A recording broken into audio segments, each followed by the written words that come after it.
Okay, hello and welcome to the this extraordinary meeting of the Bristol City Council's Human Resources Committee. This meeting was convened at the request of members of the committee and myself following our meeting a couple of weeks ago, where we asked for extra scrutiny for the main item that's on the agenda today. So if anybody's watching at home and wondering what we're doing today, that's what we're doing. So as usual, we've got 6 councillors from different parties and various officers from Bristol City Council, and there's also some from Bristol Waste. I'm not going to do introductions. I think we can skip over that, and we'll introduce the officers when we come to the main item. But just to go over the usual spiel about, this is a video meeting on the Zoom platform, and that any decisions, comments, and everything else that we make today is just as valid as any meeting in person or that we had in City Hall. I think we all know that by now after a year, but it's worth repeating. In which case, I'll go on to apologies for absence, which is item 2. Yes, Chair, we've got one apology from Councillor Jeff Lovell. Councillor Margaret Hickman is substituting for him. Okay, Margaret, welcome back to the HR committee, previous member for a short period of time. Good to have you on board. The next item then is declarations of interest from councillors. Does anybody have anything they need to declare in relation to this item? No. Okay, that's a no. Right, so the next item is the public forum. We have received 3 statements from members of the public, although they're all, well, they're not just members of the public, they're representatives of the trade unions that are active in Bristol City Council. So I will ask each member of each public statement speaker to speak in turn according to the sheet here. I'm going to give you, a couple of minutes. I can't let you go on for the full sort of 30 minutes or whatever, but I'll give you as long as you feel you need, and we'll go from there. So the first, sorry, just admit Jeff Sutton now, Chair. Okay, I think this one. Yeah, so I think the first one is, apologies. It is Jeff Sutton. Jeff Sutton, yeah. So Jeff, do you want to, we've all been circulated, all members have received the full statement, so you don't need to read that out, as you know, but if you could just speak to your statement, and then what we'll do is when we go into the main item, we can raise any issues that you've raised in the statement. Okay? Yeah. Go ahead, Jeff. It's just coming through now, Chair, so yeah.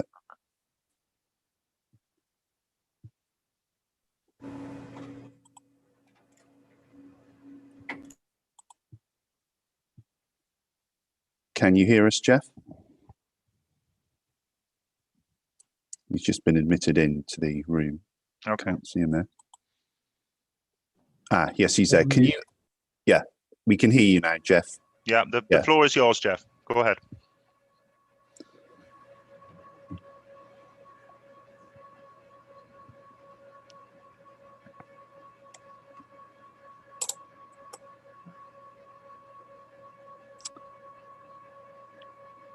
Jeff, can you hear me?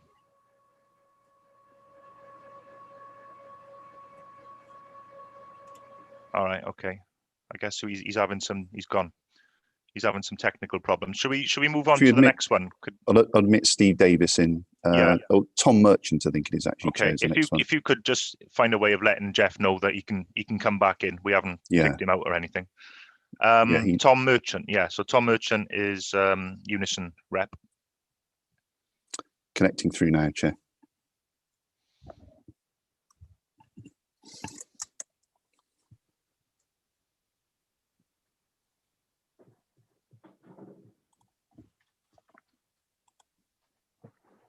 Hi, Tom. Hello. All right. Yeah. So thanks for your statement, which all committee members have read. So I'm going to give you a couple of minutes. The floor is yours. Yeah, Yes, me please. first. Things have slightly moved on since I wrote that statement.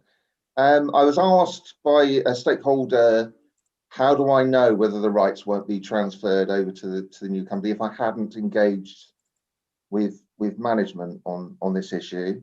I think there's been some sort of confusion. I went to 1.5 meetings, and I'm not going to give his full name because he doesn't need to be bandied around. He's one of our stewards in security services. He went to the other meetings on behalf of Unison. Jeff went to the meetings, and so did Steve from Unite. So I'm a bit confused how we've ended up the idea that we haven't consulted. So so we did have meetings. The first thing we asked was what rights are going across and what aren't, what policies are BCC and what will be BWC. And it was quite, I mean, straight away we used the example of the work-life balance. That we got the answer straight away. It wasn't the answer we wanted. So it was clear what the problem was. There was a walkout at one meeting, and that was because Jeff had told them that he had another meeting at the same time. We thought that's like having an inquest without the family being present, and we asked them to reschedule. The meeting was held elsewhere.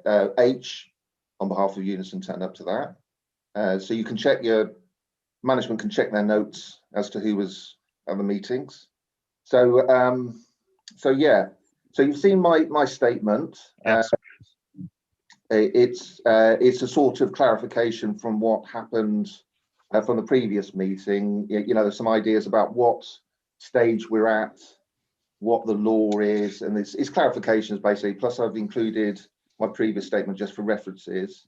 But we are, as Councillor Negus said, we're not at the cheapy consultation stage really. That comes once the decision is made.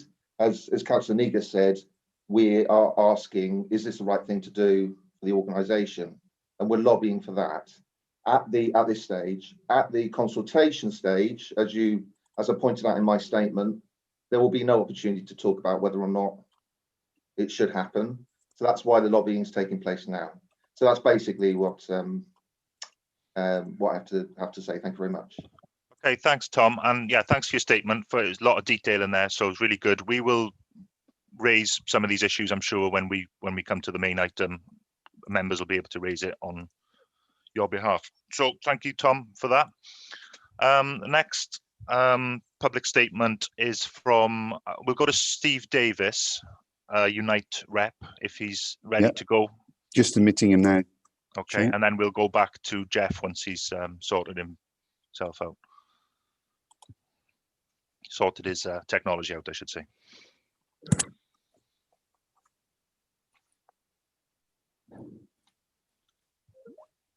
Hello, Steve. You've got a couple of minutes to speak to your statement. As I said to other members, we've all read your statement, and so just if you want to pull a few points out from it, and then we'll discuss the statements in the main part of the meeting. The floor is yours.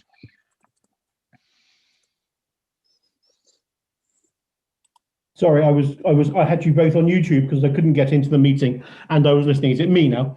Yeah, you're on now, Steve. So make sure your YouTube feed is silenced or turned off. Done that now. Yeah, thank you. Cool. Sorry. Yes, obviously, my statement went in. Thank you for that. I haven't quite managed to catch where we were. I just caught the end part of Tom's statement there.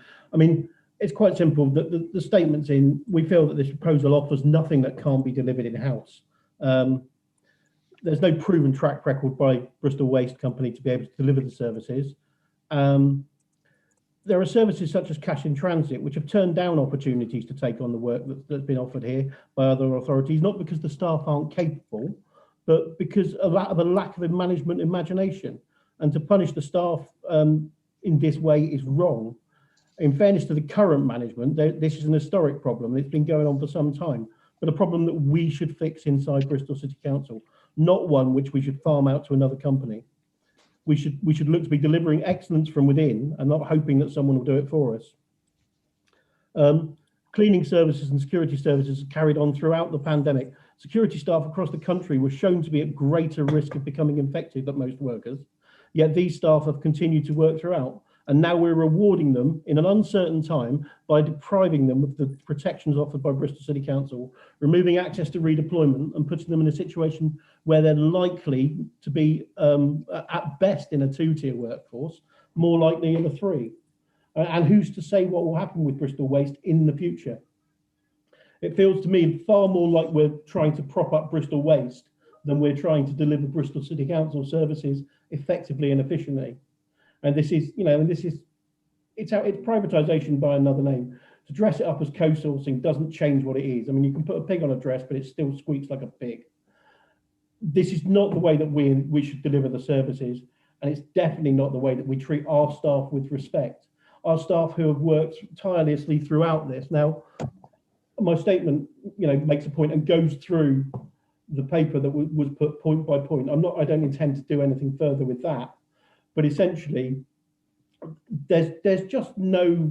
The work is paper thin. There's no evidence to say that this is going to deliver any better services for it, and we're opposed in every way to it happening. And hope that you ask the right questions and get to the bottom of it.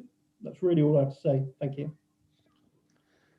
Thank you very much for your statement, Steve. As I said, we'll return to some of the points you made in your statement in the no doubt in the main discussion. Okay, so the final statement, if he's available, is from Jeff Sutton from the GMB. Yes, Chair. Just confirm that he's just identifying himself now as Jeff Sutton just come through. Apologise about that. The audio went on my laptop. No problem. Go ahead. The floor is yours. I couldn't hear you and you couldn't hear me.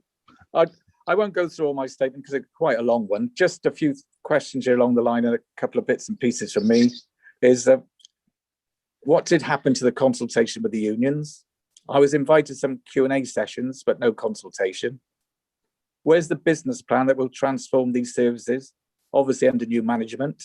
Because all I can see is a business case and a financial plan full of assumptions. And we know what assume does.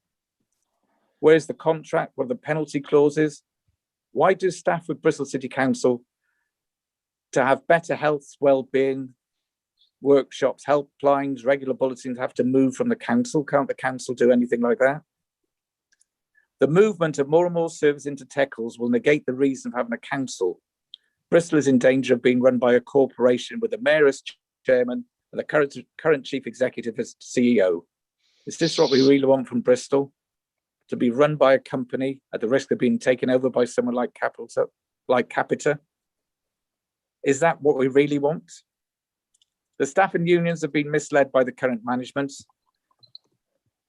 and we need to be sure this isn't going to happen again. And also, I need to add that I, for one, I don't really think, and I don't think we ever said that John Walsh was lying at the previous meeting, but I do think, like us, the unions and the staff, he may have been misled. Thank you. Okay, thank you for that, Jeff. Thanks for your statements. As I said to the other public statement speakers, I'm sure we'll return to some of these questions in your statement in the main business. So members of the public, trade union reps, I should say, you're welcome to stay for the rest of the meeting. Of course, can I ask if you put yourself on mute though, so we don't get too much audio interference? Not because I'm trying to mute you, just it's makes it easier for me to chair.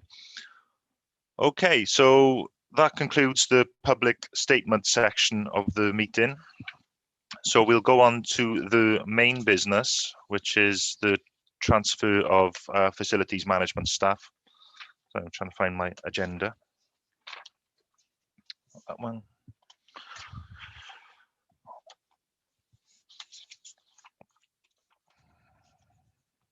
Yeah, so I'm going to allow probably an hour for this item. I think that's about right. There is part of the papers which were not made available to the public, but were made available to members, is the business case. I have to ask councillors if they want to discuss any specific part of the business case, that we will have to go into exempt session and exclude members of the press and public in order to discuss that. So you know, we have got our legal officer here who will be able to advise on that as well. But at OSM's meeting, at the last meeting of OSM, they managed to discuss this without having to go into exempt session, which I think is probably the preferred way forward. Really, we don't, you know, it's not my intention to keep things from the press and the public. As I said at the outset, this meeting was reconvened at the request of us, the committee. At the last meeting, we agreed unanimously that more scrutiny was needed on this issue. So Councillor Cheney, who's the cabinet member responsible for this area of, for this policy decision, responded to our request and asked that we reconvene the HR committee to look at this cabinet paper again. So here we are. OSM also looked at this a week or so ago. I can't remember the exact date now, and they have produced a set of not a set of recommendations, but a summary of their discussions, which has been circulated to members. I wasn't planning on reading it out because it's quite long, and I don't want to take up any more time than is necessary, but I will possibly refer to it throughout the meeting, if that's okay. You know, ideally we'll build on what OSM said rather than just go over the same old things, but you know, we'll see where the meeting goes. So we've got the cabinet paper, the paper which was due to go to cabinet on end of last month. That was pulled at our request, and it's not due to go to cabinet at the next meeting, as I understand, but potentially the one after that. So we have got time to put together the thoughts of the committee, and that's my aim. My aim is that we'll gather the thoughts of each of the 6 members of the committee and produce a report which will go to Councillor Cheney ahead of their decision. So we've got the report. We've got members of the HR team here, John Walsh and James Brereton. And I also understand that we've got members of the Bristol Waste team. Are they all in the room now, Jeremy? Yes, they are, Chair. Yes. Okay, so could I ask the members of the Bristol Waste team to introduce themselves and just give us your name and your job title, please?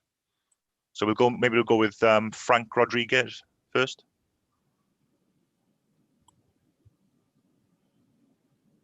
If you could unmute, please, just to identify yourself. Yeah. Still on mute. Yeah. Good morning, everybody. Frank Rodriguez. I'm actually one of the founding non-executive directors of the Bristol Waste Company. So I've been involved with the business of the enterprise right from the outset. And I stepped down from my NED duties, if that's the right terminology, to support the enterprise with the setup of the Bristol Workplace Division, which it's the Workplace and FM Services Group. Thank you. Okay, thank you. Tony Lawless. Yeah, good morning, everyone. I'm Tony Lawless, Managing Director of Bristol Waste. Thank you. And Karen Stevens. Morning, Karen Stevens, Head of HR. Okay, so the way that I want to do this meeting is that we've got the cabinet paper. I would like us to have questions to the officers, to the HR officers, and I'm if necessary, the Bristol Waste officers as well. I want to see questions, and then we'll move on to a discussion towards the end, and that's where members can make their statements, say how they feel about everything. But I really want this session to be questions about the paper, questions to the officers that they can actually that they have able to answer rather than just statements. So John Walsh, are you going to give us a preamble or what do you think? No, I mean, the ask for Councillor Cheney, I think, was for the committee to scrutinise the report. I've nothing to say other than what I said last time, so I don't suppose there's any point going through the same thing. I will if you want.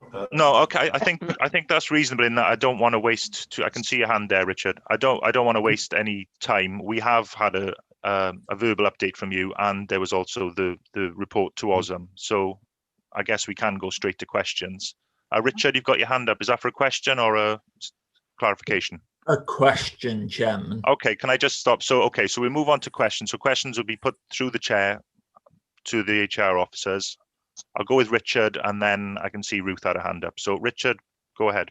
My first question, I think you've answered, John, which was where we go now as far as the process. So you said it's not going to choose this cabinet, but you imagine it will go to the following one. Do we know when that is? I can't remember the exact date, but my understanding from the mayor's office is that they were waiting on they'd asked for out the HR committee's views, and they will be considered at the next opportunity. But I can't remember the date of the next cabinet. But there is 2 cabinet meetings this month.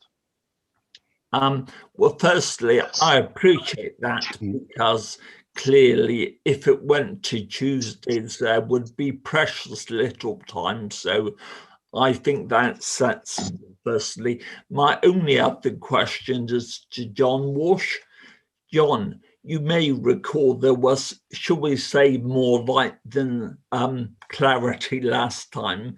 But my question about whether members were gagged effectively, we only had the trade union reps, which is splendid. I'm pleased they're here. But you were saying you didn't believe there'd been any form of gagging or confidentially agreement they'd signed. But I do know even people who were trying to approach and submit public forum to us were denied by democratic services, although they previously came to us and other people. So why was that? I mean, I suppose, can I just intervene on that one? I mean, that's not something I've heard, and I did write a note prior to the previous meeting to Democratic Services to say that to allow any statements relating to this to come to the committee. But I don't know if John wants to respond to that one. It's not really for Democrat. It's not really for the head of HR. That's a Democratic Services thing. James, what have you got to say? I think it may help, Chair, if I just clarify that throughout the council we have a code of conduct for employees, and periodically the code of conduct requires a declaration to be made by all staff under a number of headings. And there was a process run in the, I think, in both cleaning and security services last year, where members of staff were asked to complete a fresh declaration. That was in no way related to anything on this committee's agenda. It was simply a normal process that we followed throughout the council. Can you say, James, was that roughly just before Christmas? It was in the autumn, I believe, last year, yes. So effectively, people could well have believed it was in connection with this move because it came just before it, of course. But why did they have the perception that they couldn't actually do a respectful public forum to us or scrutiny?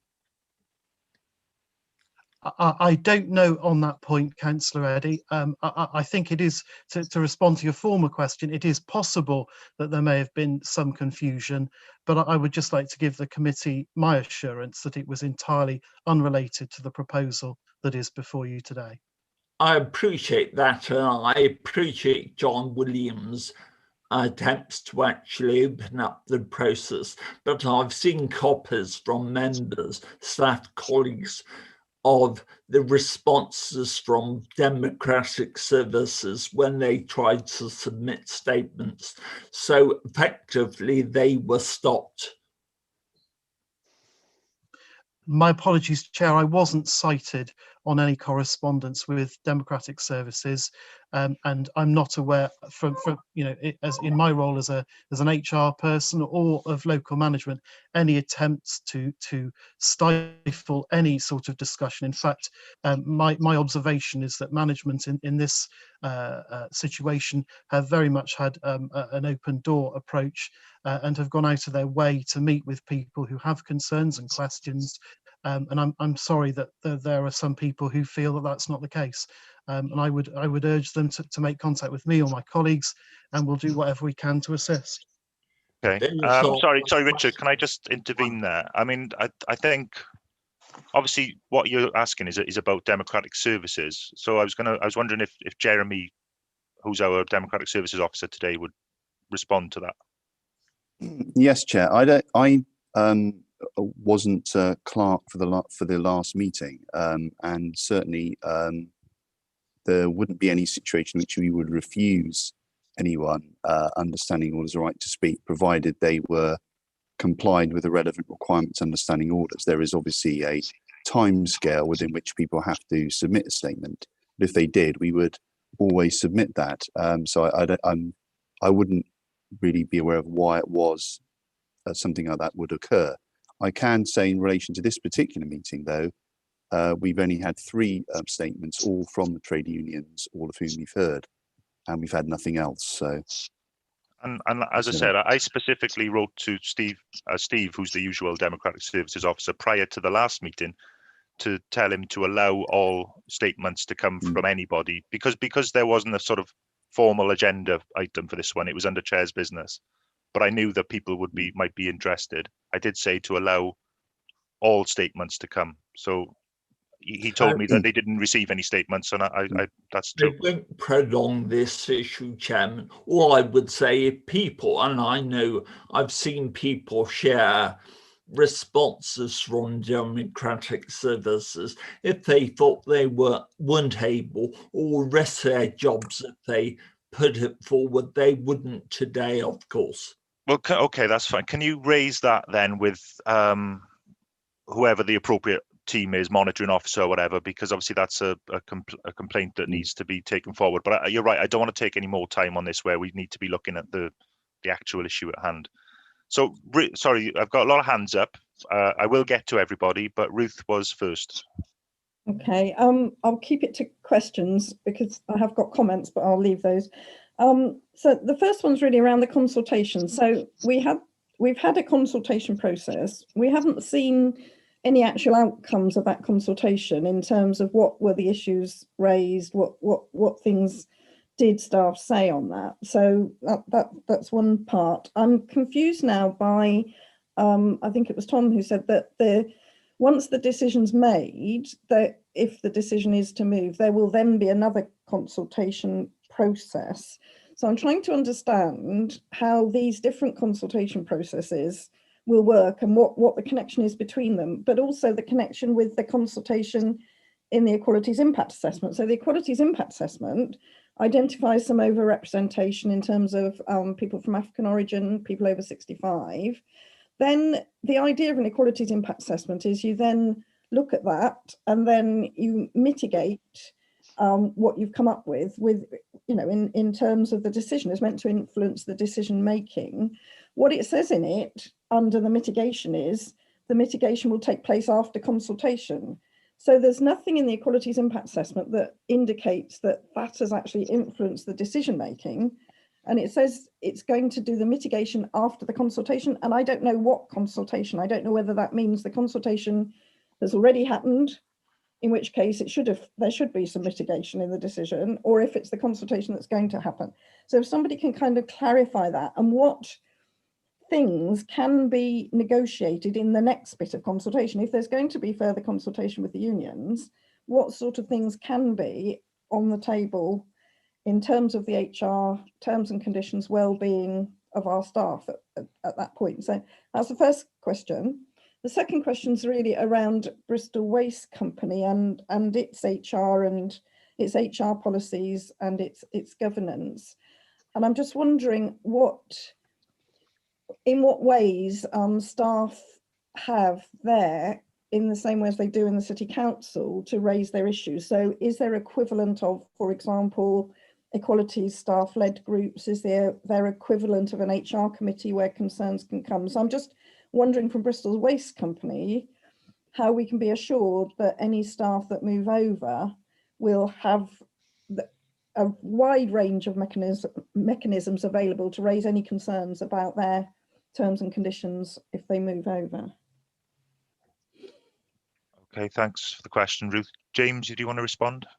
Well, I will try to do so, Chair. Oh, John, sorry. Yeah, can I go first? We can answer it together. The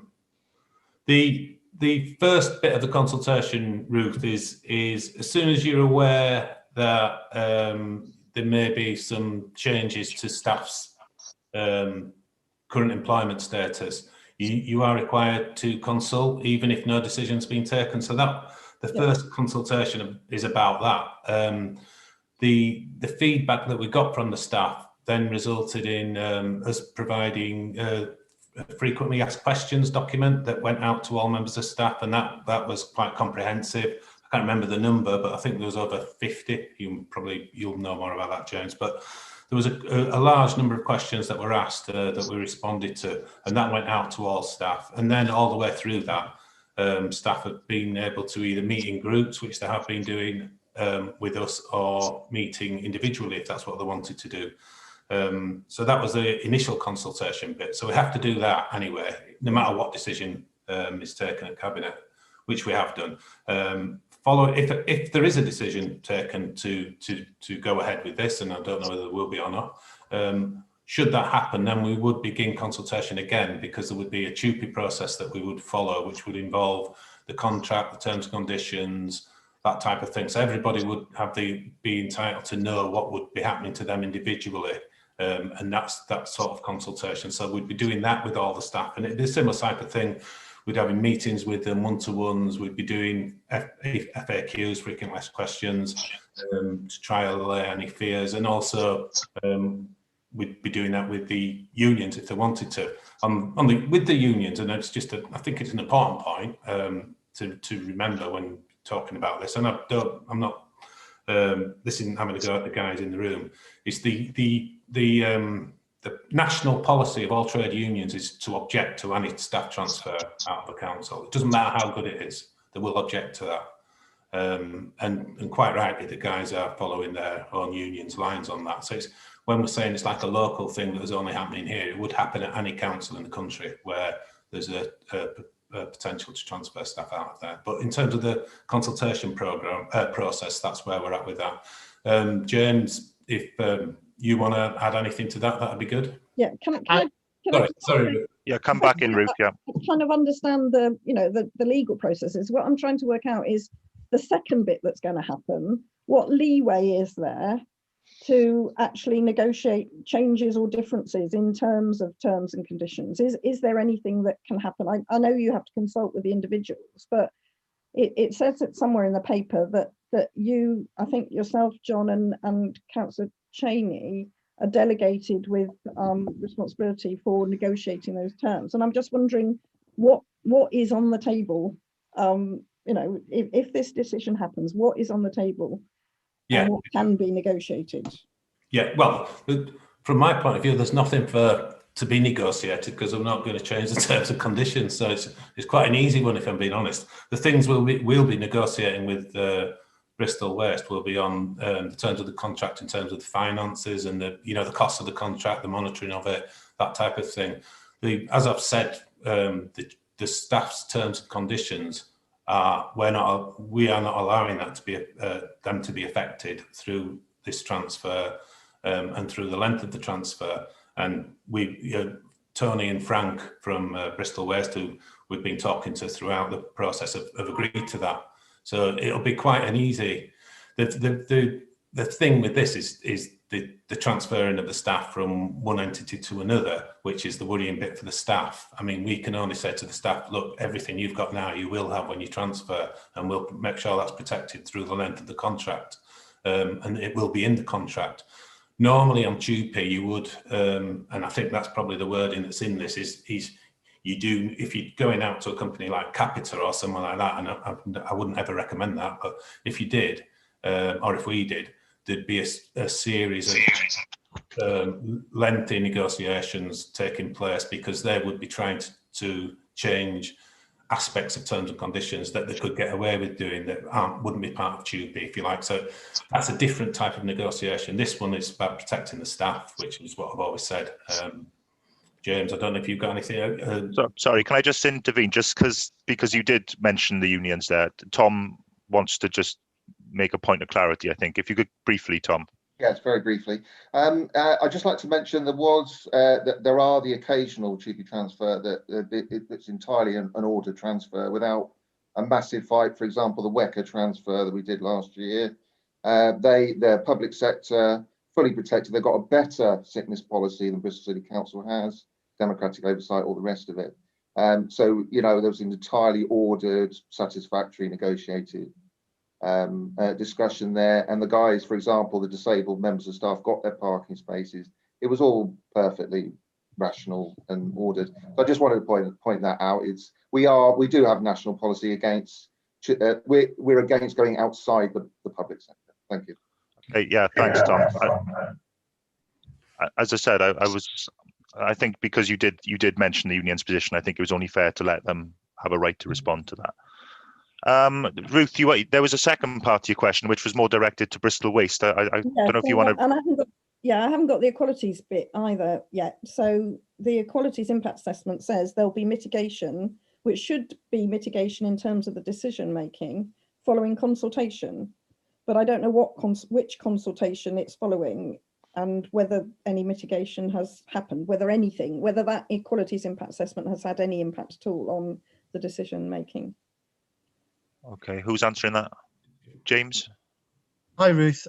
Yeah, I think it's fair to say that the equality impact assessment is something that we will continue to be working on. As John explained earlier, the first part of the consultation was on the principle of the transfer. The real discussions will come if there is a decision from the executive to proceed with this, will come in the next phase of consultation, and that would be where I would expect any mitigations to be considered. There is, you know, a degree of, you know, in a sense there are, you know, legal protections in place. John, as you know, representative of the management, has committed to ensure that you know we go over and above those protections, and so that's where I would see there being room for mitigations. Okay, I mean, I would just make the point that the whole point of an equalities impact assessment is to impact on a decision, not to do something afterwards, but we'll park that one. So the second part of the question was around HR policies, procedures, protections, if they transfer to Bristol Waste Company. Okay, do you want me to pick that one up, Tony? Yeah, so yeah, so specifically, obviously, the contractual terms and conditions would transfer, as John said, whether that's part of their contract or part within a contractual policy. Ruth, in terms of the kind of equalities stuff, we are currently consulting on our diversity and inclusion policy. Very happy to take any advice, suggestions or amendments from anybody, because it is out for consultation with unions and with our diversity and inclusion working group. I would say that, you know, our diversity and inclusion working group is our kind of the way that we've been working is very much alongside employees. So from across the business, we've got a number of employees that have come across that we're working with on a regular basis, and Tony's meeting.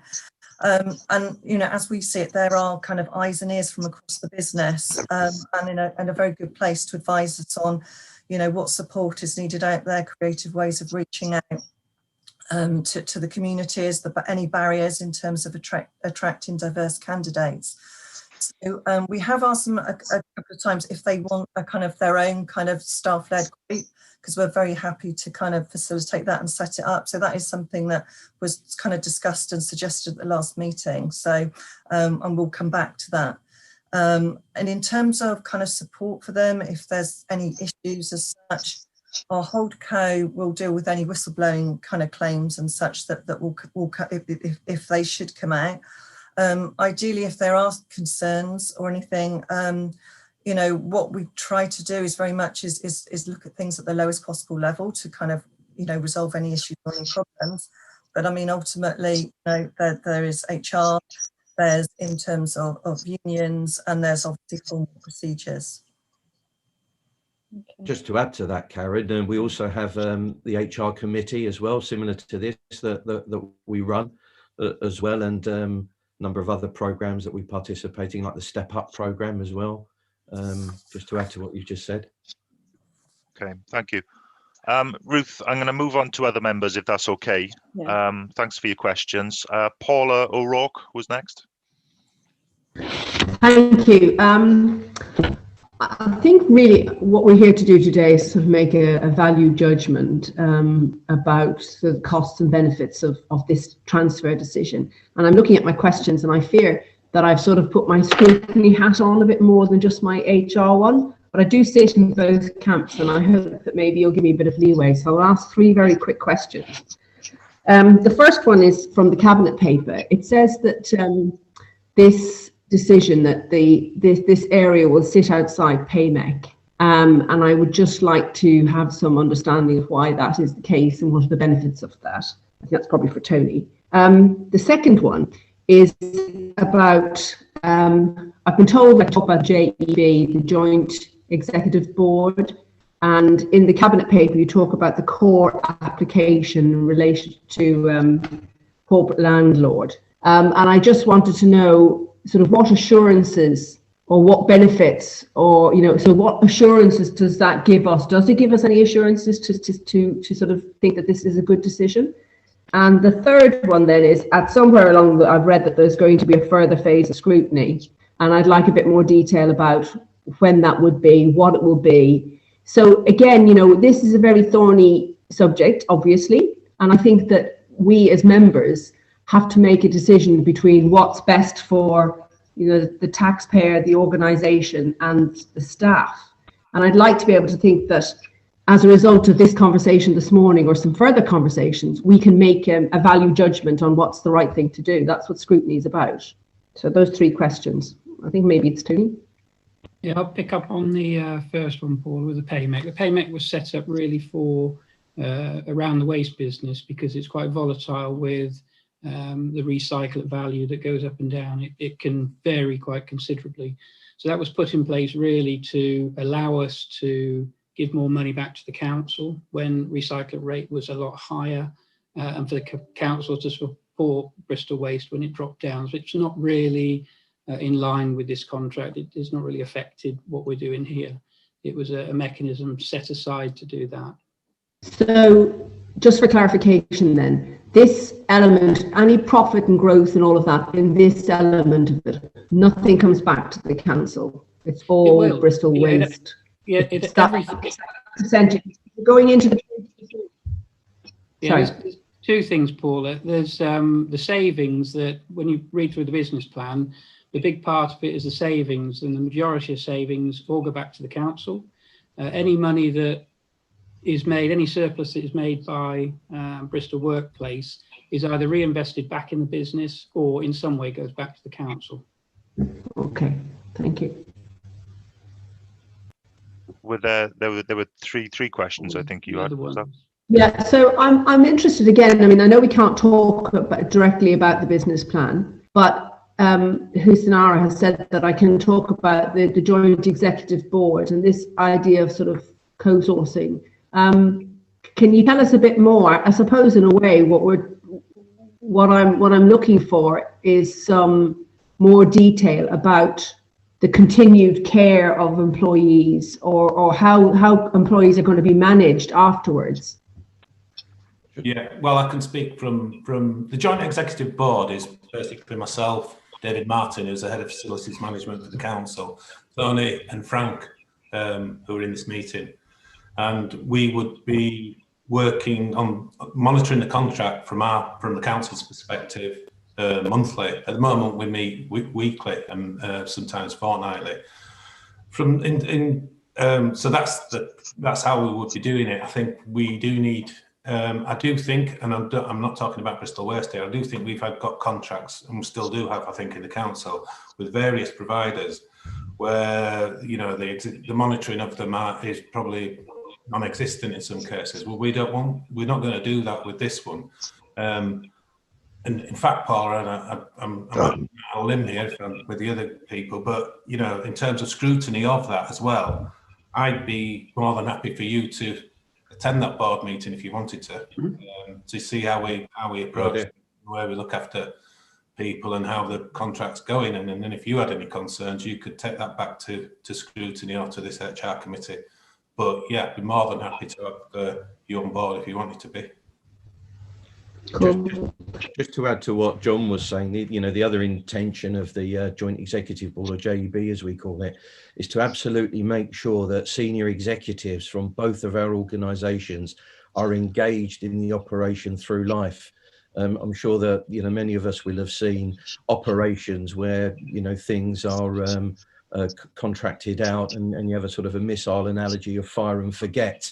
We don't want that to happen. We want to be totally engaged at every level with a very thorough agenda at the JEB that's looking at the operations, the people, continuous improvement.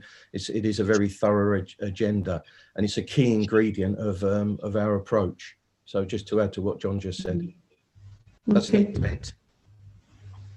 Was there a final one? The point about scrutiny, just to make the point about scrutiny, I did see that there is some mention of further scrutiny, and I would just make the point that, you know, I think if all members had seen the business plan and this had come to scrutiny earlier, it's a major policy decision. I think members didn't really have enough, and actually, in a way, I think it's sort of unfair that Osman said that the paper was badly written. It's just that there's so much that's not there that is in the business plan. I wish that we should have been done the other way around. Members could have seen the business plan, understood the whole thing, had this opportunity to question Bristol Waste and John and everybody, and then move forward. I think we've just done things back to front. And now I can't even talk about the business plan today. Paula.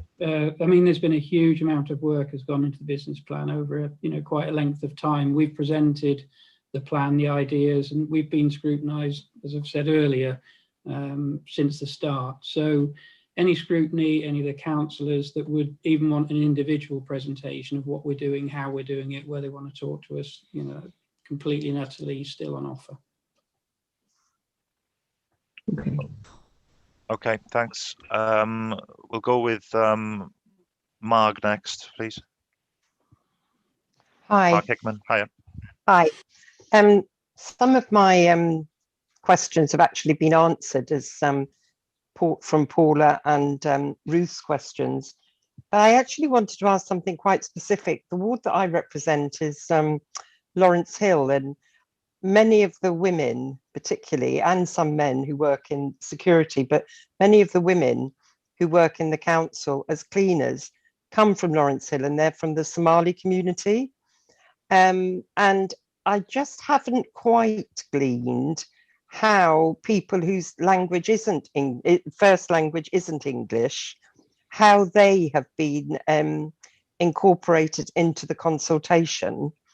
And the other thing that I wanted to ask was, I wasn't quite sure how to phrase this because it seemed quite sexist in a way, but I was thinking that in Bristol Waste, it sort of comes over as quite a male company.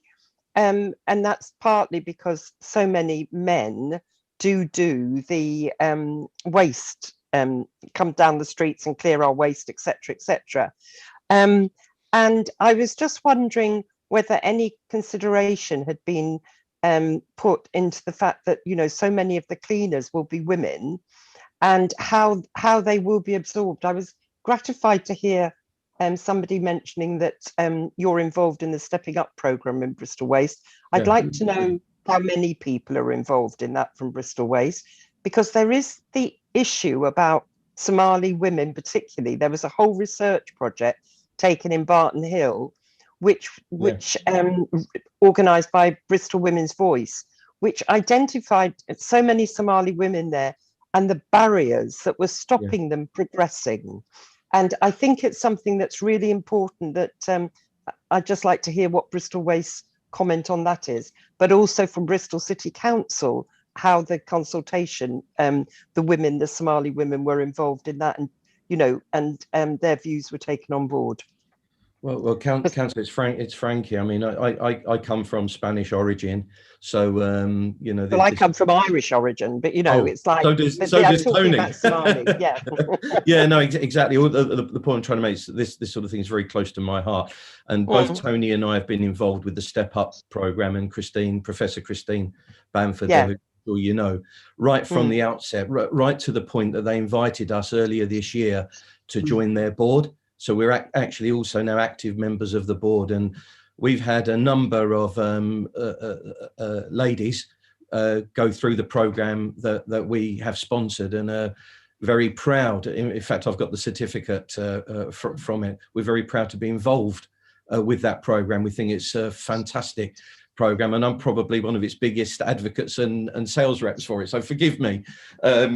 So no, you mentioning it was heartening. It was lovely. Yeah, well, good. I'm really pleased about it. It's very close to our heart, and obviously this extends because it then reaches out and touches other people. Our view is very simple. We do work with Somalian women. We were very proud to have been awarded a workplace and FM operation with one of the leading banks that's a green sustainable bank in the UK, which is Triodos Bank. And the cleaning team there are all Somalian. And we have, a person in the team that we've been working with there to, improve English, to be involved in helping us translate. In fact, when I did the welcome presentation, I managed to learn how to say thank you and welcome in Somalian. Don't ask me to repeat that, because they did take the mickey out of me when I did it.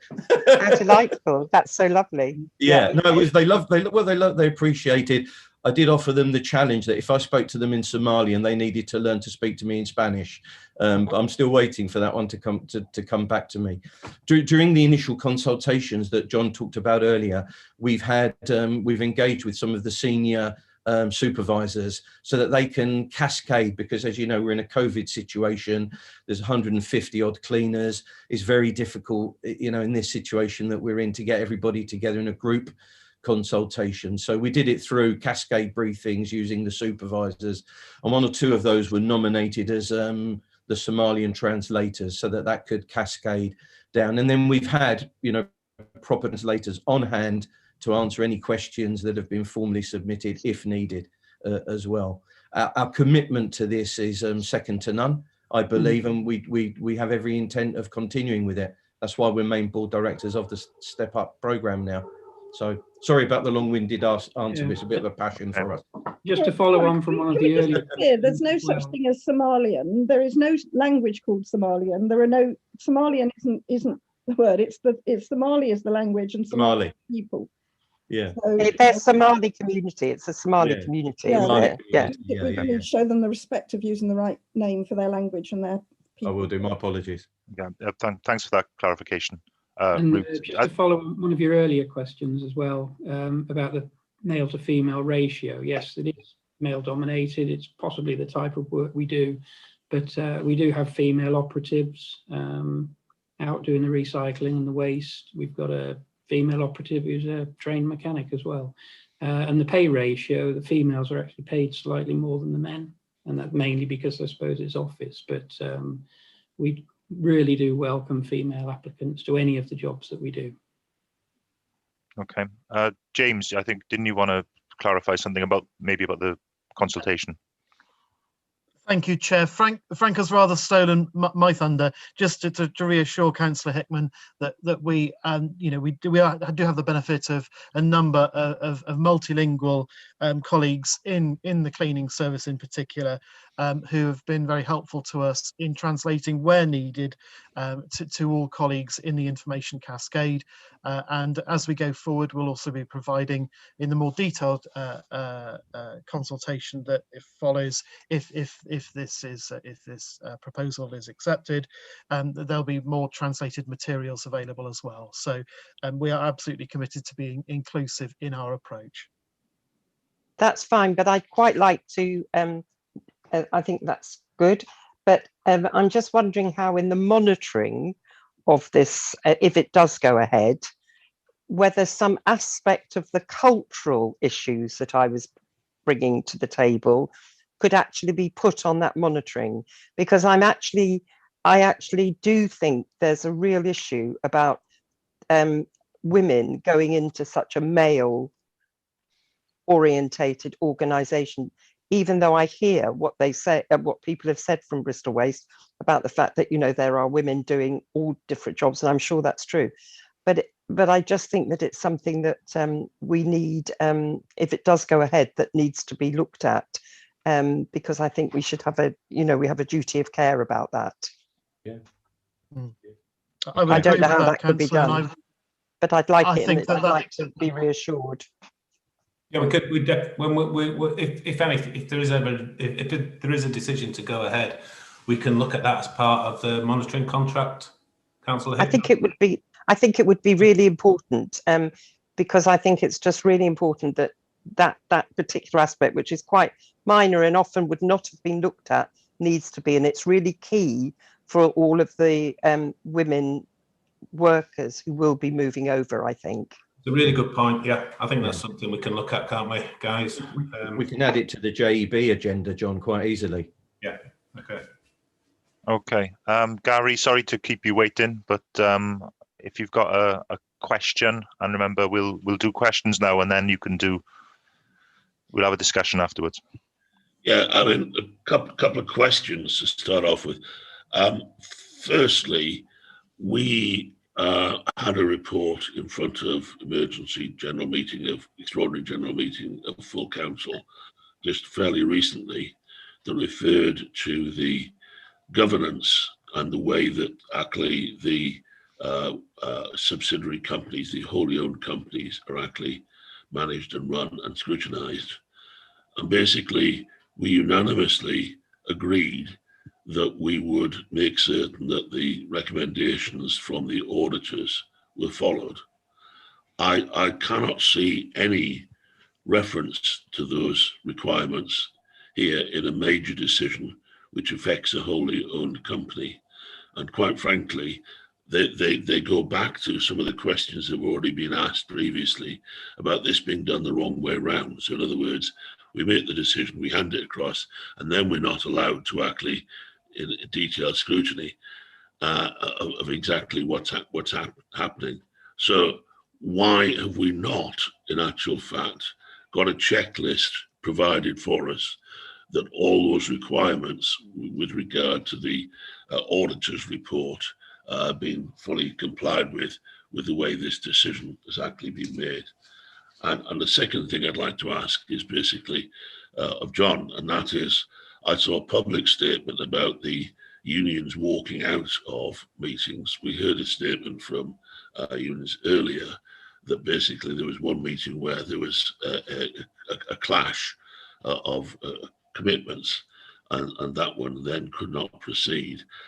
Do you think it's appropriate to put that sort of stuff out in the public? And also at the same time, there's only 2 people upset about this now, and there seems to be general acceptance. Well, it doesn't sound like general acceptance to me, the fact that all the unions are back here again, trying to persuade us of what a potential problem this actually is. Well, firstly, as I said previously, the unions will not support a transfer. So it doesn't matter what the transfer is, they wouldn't support it. So it's not that they're up in arms over this. There would be regardless of what transfer it was and how well the staff were looked after. So you know that's the answer to that.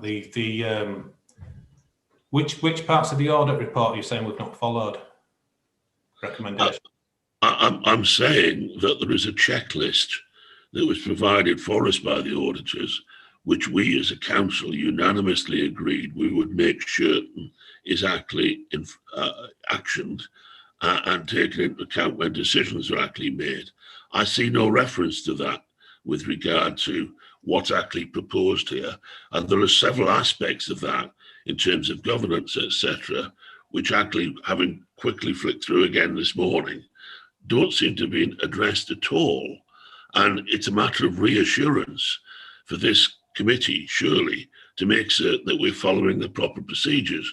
Now, that motion that was unanimously agreed by council actually said there should be a monitoring committee set up, which has not been done yet, but that we would follow all the recommendations from the auditors.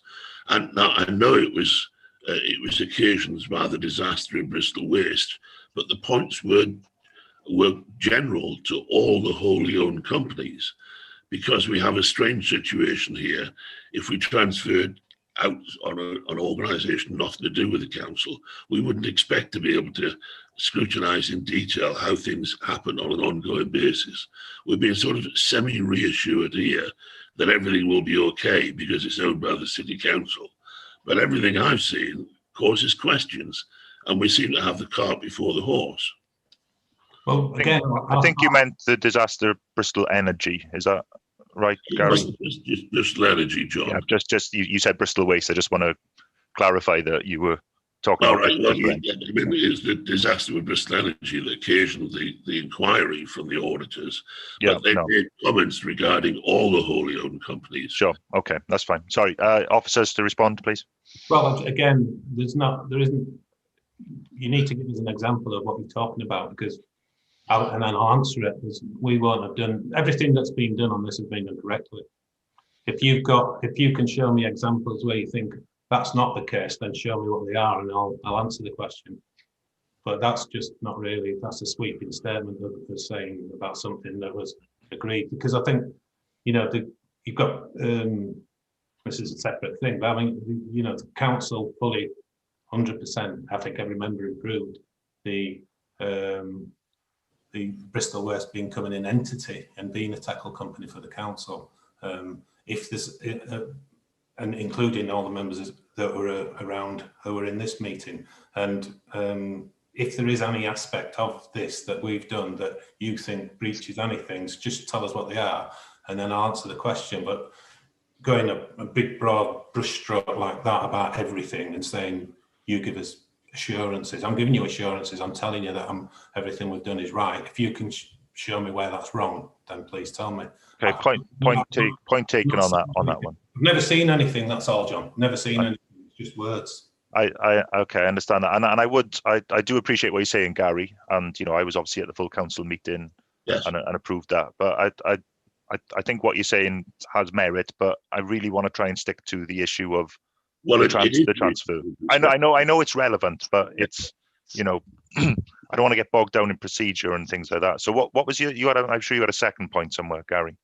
Well, I was asking whether John thought that the comments publicly made about the unions were and that the fact that the staff were now happy was really appropriate, when it clearly we're hearing on the staff representatives that they're not happy, and there are lots of questions to answer.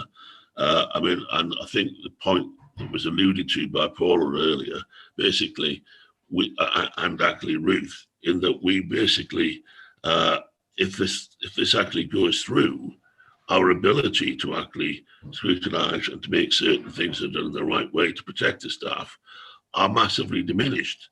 And that effectively is part of what's actually in the auditor's report. They're not referring to staff rights there. They are referring to our way of being able to control and manage things. Okay, I mean that's. Well, I can answer. Yeah, I mean, I was asked the question: did we consult properly? Yes, we did. Did we consult with all the staff? Yes, we did. Did the unions leave a meeting? Yes, they did. And they didn't attend other meetings when they were invited to.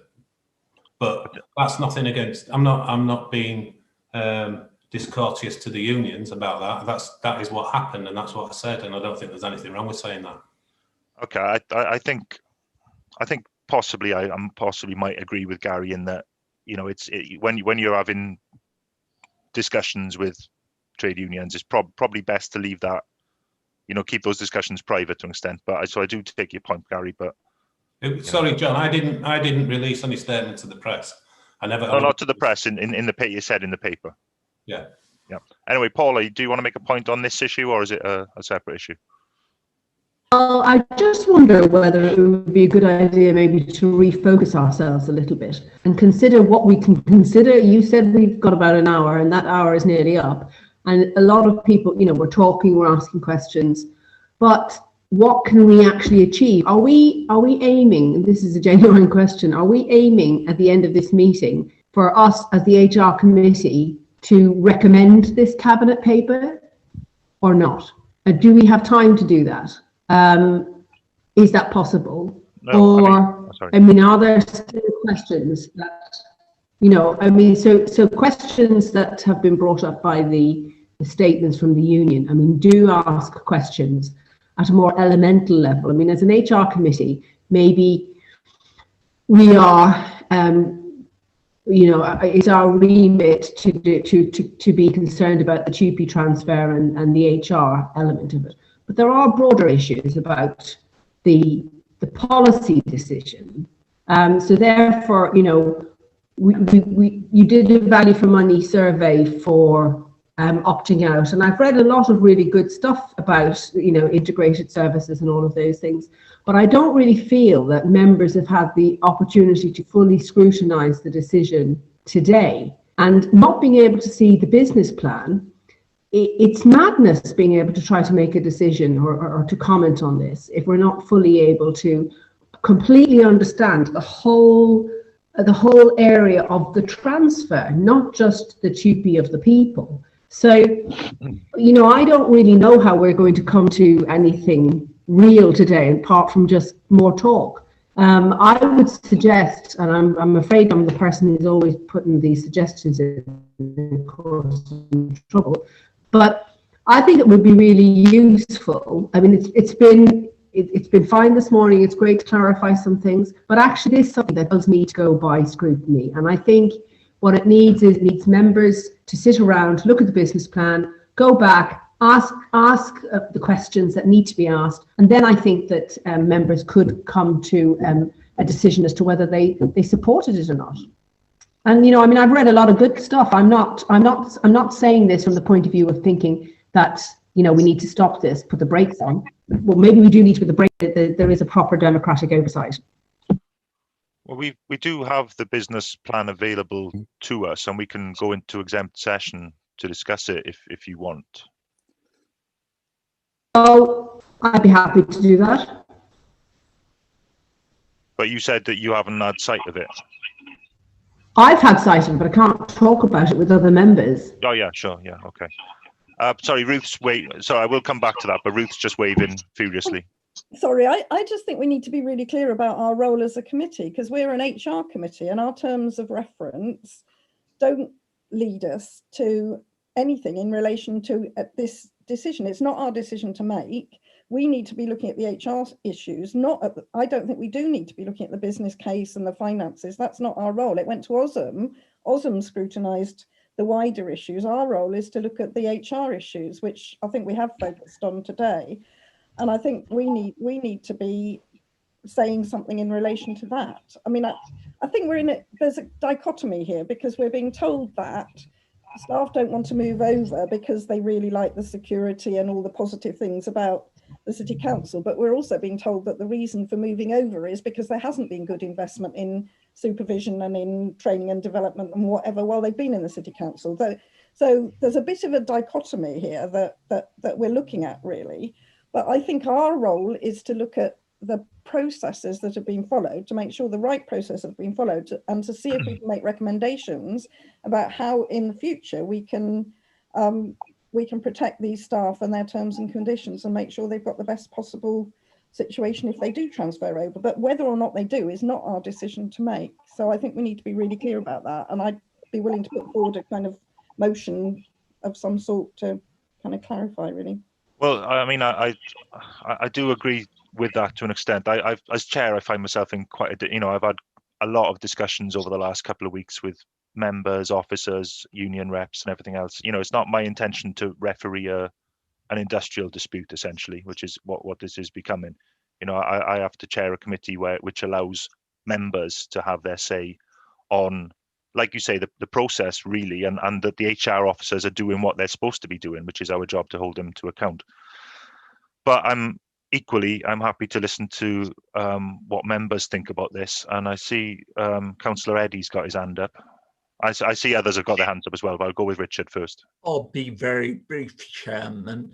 I do agree with Ruth. I do think we have to consider what is our remit, ensure the HR requirements are met and we're being fair to staff, but the fundamental decisions due to Cabinet, of course. So I'm open to discussion, but I thought probably the minutes of this committee might go to Cabinet. Well, my intention at the outset of this meeting was that the minutes and what we talk about in this discussion will be noted by, and a note will go to the Cabinet member, just as what happened with Osm. But I'm happy to take. Go on, Gary. Well, yeah, I agree with both Paula and Ruth to some extent, and hopefully provide a bit of a bridge, because, yes, the remit of this committee is to look at the HR issues specifically, and the staff welfare, etc. And I think we can pass some comment on that. But at the same time, I don't think that precludes us from saying that some of the other wider issues don't seem to have been examined, and they do impinge upon the HR issues. And therefore, basically, there's further work to be done elsewhere, which apparently has not actually been done yet. And I think the big concern is that the HR issues, which is our business, are by the time that decisions are actually made, it'll be too late for us to actually influence anything or do anything about it. Well, we do have I take your point, but we do have a chance to influence it here. If members, make their views known here, they will be noted and they'll go to the Cabinet member. Now, whether or not you feel that's sufficient, but from the point of view of our committee, that's what we're here to do. Ruth? Can I just make a proposal that we, or a motion or something, I don't know what you want to call it, but I think we should ask that the Cabinet note the issues that we've raised and the concerns that the HR committee have raised and that the unions have raised, and consider them seriously, and consider how Bristol City Council going forward can influence Bristol Waste Company's management of the 2P staff to ensure they have the highest quality of support and their well-being is monitored, or something like that, because I think that's all we can do within our remit. I don't think our remit is wider than that. Okay. Do other members have any views on the type of statement that Ruth has put forward there? I don't disagree with Ruth. All I would say is we've only asked questions so far, so we need to move to the debate, Chairman. Oh, sorry, I thought we were having that now, but yes, we are now debating as a committee about what position or what role we have. So, Paula, you've got your hand up. Is it meant to be up or no? Okay. Richard, go on. Sorry, I didn't realise we'd gone into this. I just wanted, first of all, to refer to the Osm debate. We've had a note of that from Councillor Gollop. I spoke to him just after their meeting to gauge how the meeting went, and he said people were either opposed or they were sceptical. And that was cross-party, including Labour members. And that's got to be a real concern if that's the case. Every party in this council had fears about this hadn't been thought through. I'd also like to just mention one Osm member said in the notes, they felt this entire proposal in the Cabinet report was defending itself and didn't properly examine the other options. I've heard facilities management has been very poorly managed for years.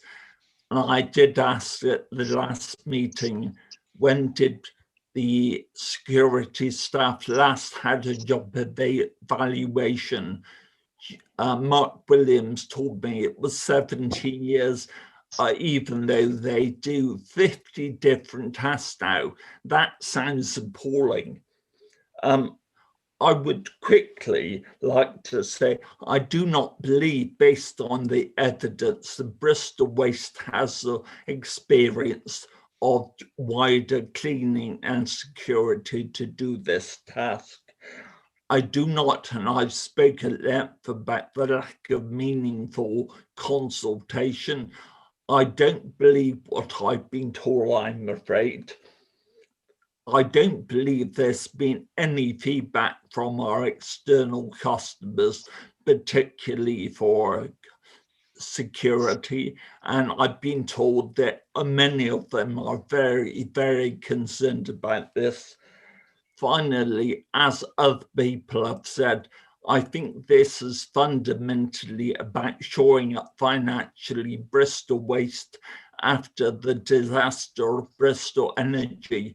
It's not about improving these services or improving the lot of the staff here. So I'll be opposing it. Thanks for your statement, Richard. I mean, in terms of OSM, yeah, we all got circulated the notes there. I'm not going to talk about who said what in the committee, but I did watch the meeting in full, or at least the item. And what I got from it actually was that there was only 5 people there by the end of the meeting, and that most of them, including the chair, were supportive with reservations, and there were 2 who were outright opposed. And the chair of OSM actually said that, you know, this sort of thing is, in his own words, exactly the sort of thing the council should be doing. So he's not here to defend himself, so I'm not going to say any more than that. But of course there were nobody's going to say this is exactly the right way we should be doing it. But there was sort of support majority of the admittedly only 5 people that were there. Paula. First of all, I would support what Ruth said, because I think there are limitations of what this committee can do. And I think that her statement, her proposal, which was to put a statement into the cabinet paper to say about our concerns and the watchfulness going forward, is a good idea. But from my own sort of statement aspect of this, what I would like to say a broader point, which is that, you know, when OSM was discussing this, they didn't have the business case. I think that, you know, our job here is to consider, first of all, whether the consultation process was thorough and reasonable. And I think we've been given evidence to show that that was. I think that it's quite clear that there's still some dissatisfaction with the unions. And, you know, I think that we as members have to balance that with the positive gains that we might get from having this integrated service.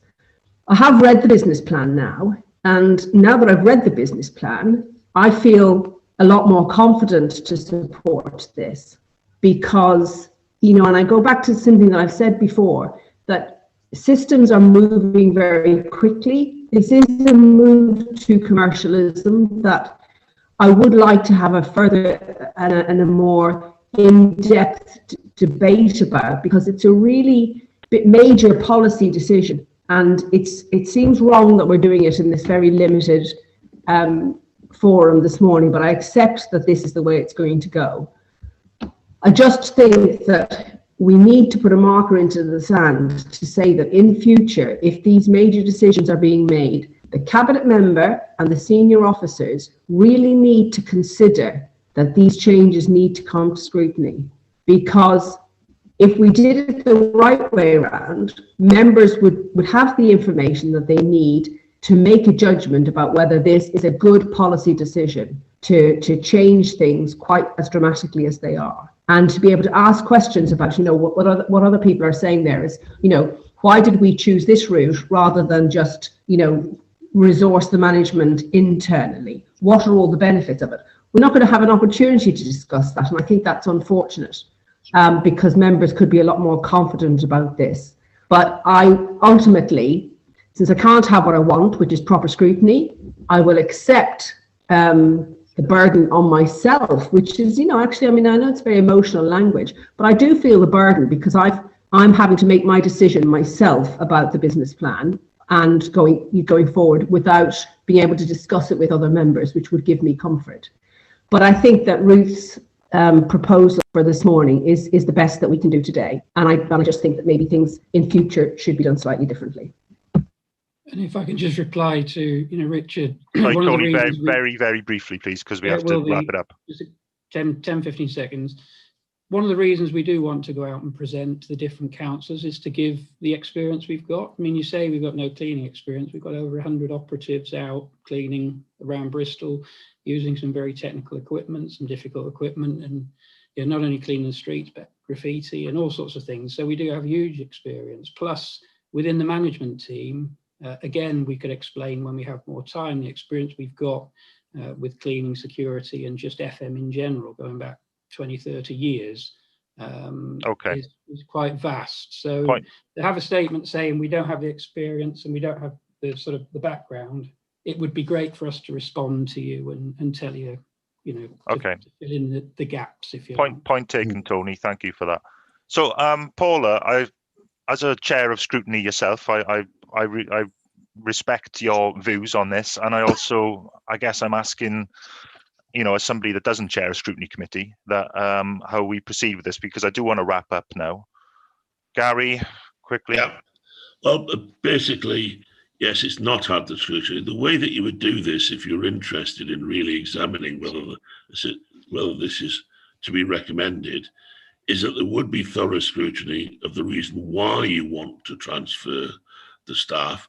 What real benefits would there be? And I've read the business case now, and there are some bits, without going into any detail, there are some bits which I might accept and some others that I would seriously question. But that's not really been done on a systematic basis. It's not been looked at. And surely you make that decision first. Is this going to be a sensible thing to do before you rip up the terms and conditions? Because that's effectively what you're going to do, however it's been justified, of the staff that work for us for a long time. It happened before, and it'll happen again once we've actually allowed for this actual transfer, if it is allowed to. So, although we have a remit which is quite narrow as an HR committee, the fact that we don't have reliable, thorough, independent examination of the reasons for this transfer and justifications for that really means that it's impossible, surely, to actually accept that the transfer is necessary, because we haven't had assurances from the right people that this has been thoroughly and objectively analysed. Okay. John, can I just say something? Because it's in relation to staff, because it is, you know, if statements are being made about terms and conditions being ripped up, or at the last meeting people lose their jobs, and them things aren't true, all that's doing is worrying staff who might be involved in this and the families, and it's not fair on them.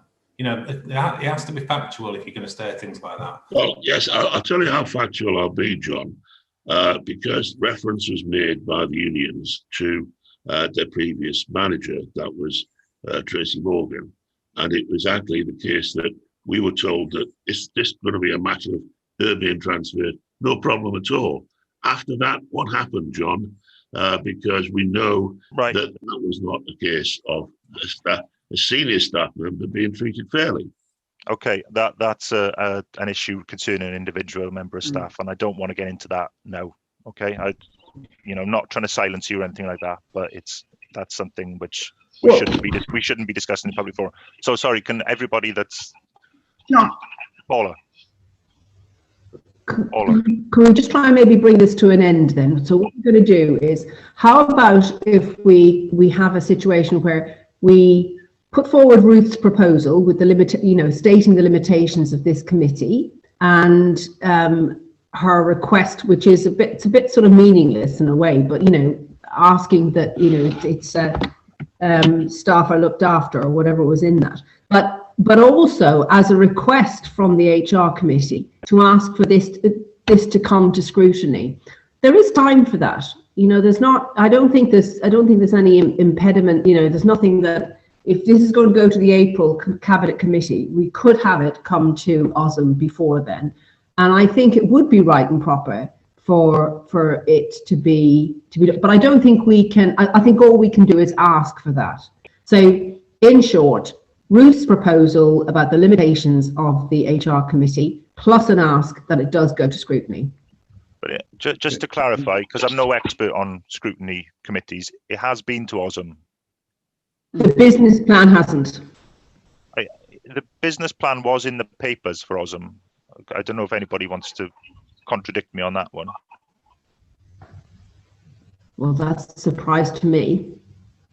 I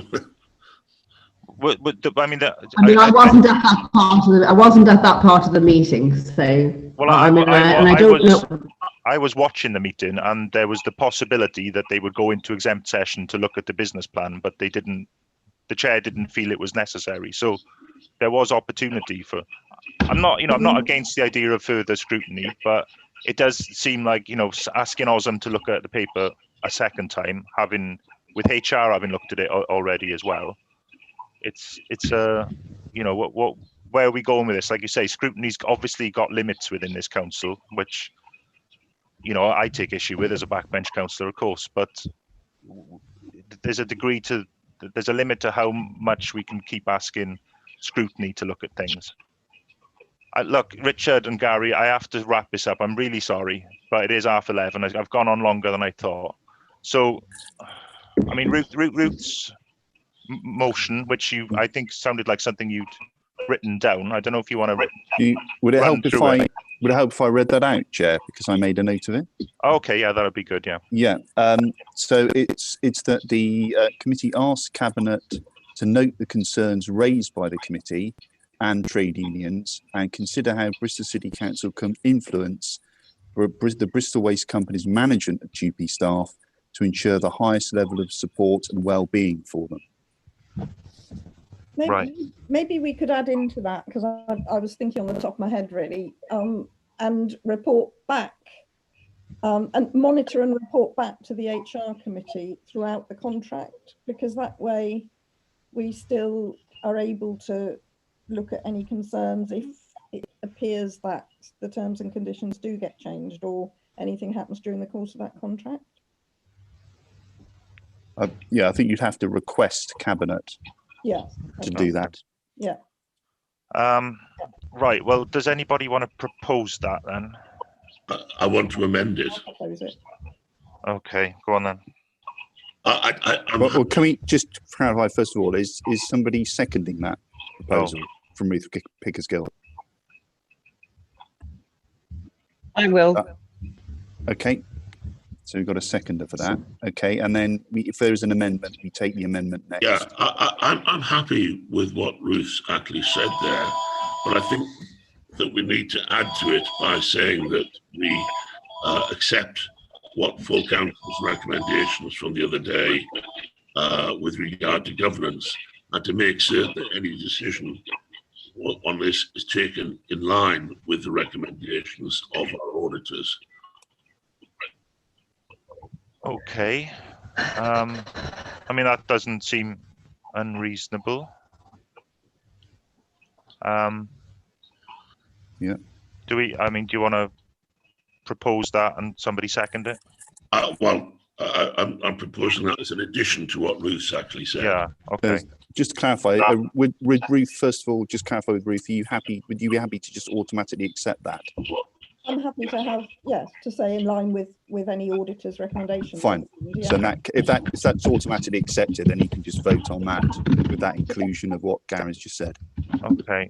Paula, you've got your hand up. Is that a real hand or forgotten? She's frozen. Okay. Right. So that motion, which is an amalgamate, it's not an amended motion. No, but I've just been looking at the old papers. Right, so that motion, which is sorry, we're getting some feedback. I can't. Yeah, I'm assuming someone's got the YouTube feed on. So yeah, can those of you can everybody just mute their speakers for a second? Thank you. Paula, go on. No, it's okay. I mean, I was just looking at the Osm papers, but the business. Okay, I don't think. right. So we've got a proposal, motion, resolution, whatever you want to call it, which has been added to by Councillor Hopkins, which you've made a note of. So can somebody propose it and second it then? I think it's moved by Councillor Pickersgill and seconded by Councillor Hickman. Okay, So yeah, sorry, we did that. We already have that. So it's okay, just so now I I have to ask if for those in favour of going with that proposal. Perhaps it might be helpful just to ask call each person's name out and ask them to say for or against. Might just be a bit easier to do it that way.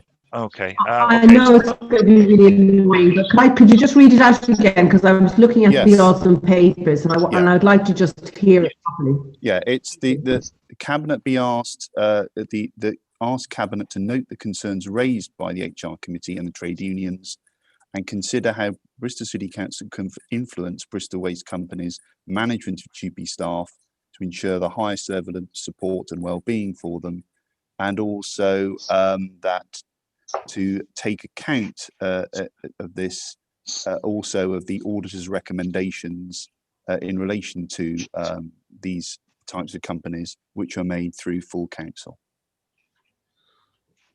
Okay.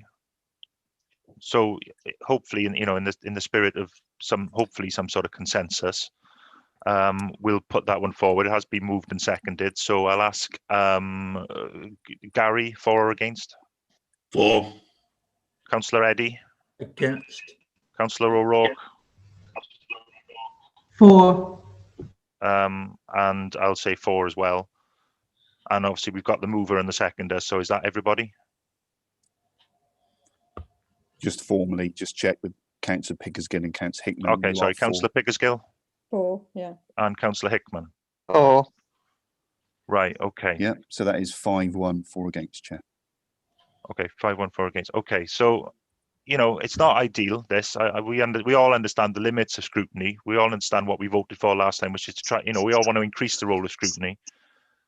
We've got something on paper. We've also got the minutes of the discussion, which I'm sure Jeremy will help me put together in a note to Councillor Cheney. And as I say, I don't know exactly when the cabinet decision is going to be made. I expect it'll be the cabinet meeting after next, which is end of March sometime. And that'll be our contribution to it. Like I say, this has been a really difficult issue for me, as chair. I absolutely don't want to be in a position where I'm refereeing between unions, management and everything else. My role is to try and ensure that members' views are heard in as much as possible. And I hope that, you feel that we've done that.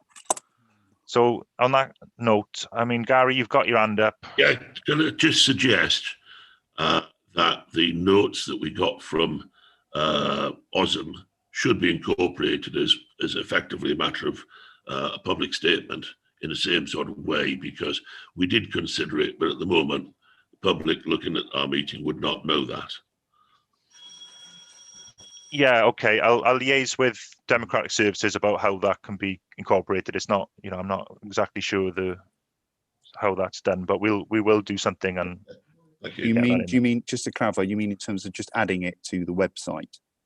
Adding it to the website, just to clarify. That's something we can do, Chair. Yeah. Okay. Yeah. This obviously wasn't done because it was very last minute, but we can add that to the website. It's no problem. It would have been better if it was in the papers, but this meeting was hastily convened, and thanks to Steve and Jeremy for doing that at my request. So, okay. So, thank you everybody for coming to this and for keeping it respectful and so on in the main. So.